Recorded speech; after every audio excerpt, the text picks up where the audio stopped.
కొమ్మ విన్నావమ్మ కోయిల వస్తుంది, వస్తూ వస్తూ తనతో వెన్నెల వెలుగులు తెస్తుంది.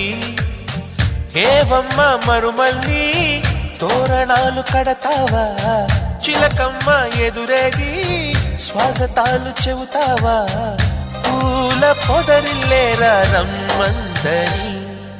విన్నానమ్మా తీయని వేణువు రమ్మను పిలుపులని, చూశానమ్మా స్వాగతమంటూ తెరిచిన